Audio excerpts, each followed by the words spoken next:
Seguint l'exemple de Sant Francesc d'Assís, vaig suplicar al crucificat que li plegués portar a bona fi i conclusió aquella cosa que dins la meva ànima havia concebut. La conversió és un canvi de direcció, com indica la paraula catalana, però també un canvi més que de direcció de ment. I això vol dir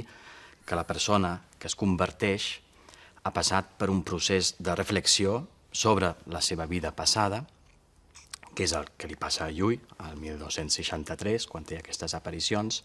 que repassa la vida de pecador, diu ell, que ha tingut fins a aquest moment, i a partir d'allà pren una decisió de viure la seva vida en el que li queda d'una manera conscient i estructurada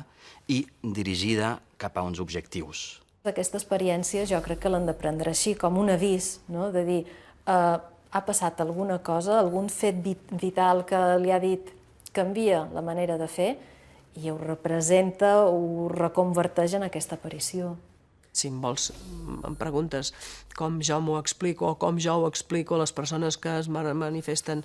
sorpreses, com per exemple els meus alumnes ara, no? Davant d'això, doncs jo els explico, parlo de les edats de la vida, no? Parlo del pas de la joventut a la maduresa i hi ha un moment en què hom es descobreix a si mateix i